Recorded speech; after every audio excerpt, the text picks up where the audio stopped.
Greetings, YouTube. It has been no mystery whatsoever that this has been the month from hell, from Satan herself, from Kamala Khan herself, for Kabam.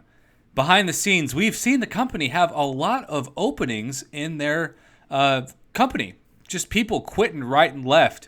I've still got people saying they can't grind for more than half an hour without their Apple iPhone shutting down and, of course, causing overheating. I've had a few people, though the claims seem to be a bit unsubstantiated, that's a tough word to say at night, saying that their phones have actually caused permanent damage and that MCOC has lost them hundreds of dollars of value in their device. Regardless, it has been a terrible, terrible month for Kabam, and so many people, including yours truly, have covered the negative.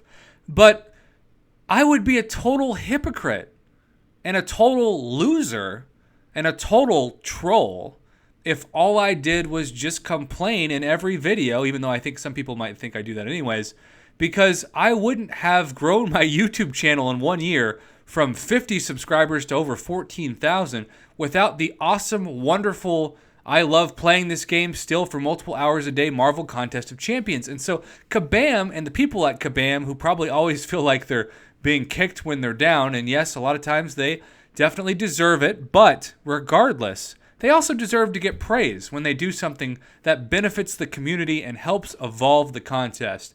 And so I wanted to cover today an update that has been desperately needed for quite some time and just went into effect.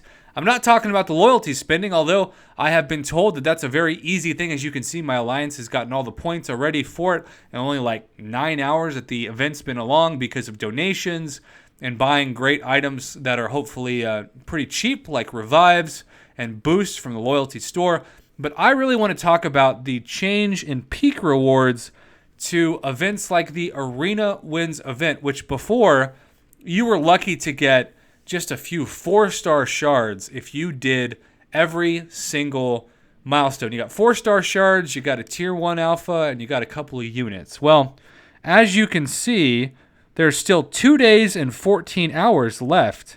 And yet my alliance is already, now maybe a lot of this is me and my loser free time grinding of the arena, but regardless, we've gotten 200 4-star shards, which ain't bad, 1,000 tier 2 or tier 1, alpha catalyst fragment. So half of a tier 1 alpha, but as you can see, we have 2 more days to reach a full T1 alpha as it is. And then on top of that, we've gotten a premium disappointment crystal, 20 units, and I think it's so cool. Energy refills are the best item in the game because they benefit you the more you play the game, because the more you level up, the more energy you get before you max out. So they really are the same price. It's like the fair tax of MCOC. It actually benefits the wealthy the most and hurts the poorest the most, which is an economic lesson that got kind of dark all of a sudden. But regardless, energy refills you can never have too much of, especially every month when new content comes out. Let's say you want to grind fast for the uncollected monthly quest. Of course, if you ever want to do a Legends run, you're going to need plenty of energy refills.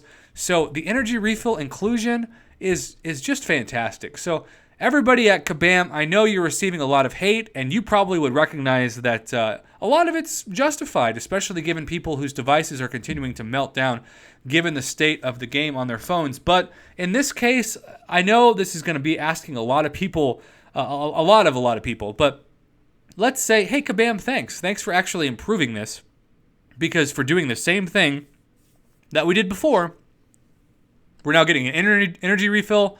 We're getting more 4-star shards. And if you get to the top milestone, and yes, it's not the most, but you can get up to 75 5-star hero crystal shards as well, which is certainly better than nothing.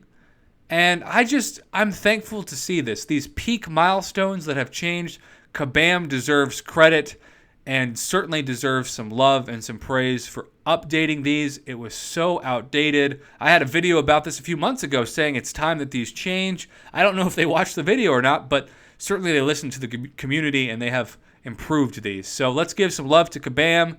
they definitely could use it right now. And yes, they still need to worry about compensation for so many people, and they should give it. Yes, they should still bring back Summoner Appreciation Month, and yes, they should stop overheating our freaking phones. But in this case, got to give credit where credit is due. It does the community no good to just complain 24/7 about a game that you still love. We should all want the amount of complaints to go down and the love for the company to go up, because ultimately we should want to be excited to play this game. I mean, you don't want to do something in your life that you hate but you keep doing. That's literally the definition of insanity, when you keep doing something that you hate over and over again without change, even though you do not enjoy it. So, Kabam, thanks for improving this. I hope that you're watching this and you agree. And otherwise, have a great night, YouTube. I hope that you open some great champs in the game, and that most importantly, you continue to really, really find a way to enjoy this game, because the overheating has got to stop, and we've just got to find a way to turn this sinking ship around, and hopefully this is the first sign that that ship is indeed going to start floating on solid water. That's literally an oxymoron. We're going to say stable water. A ship floating on stable water again. Have a good one, YouTube.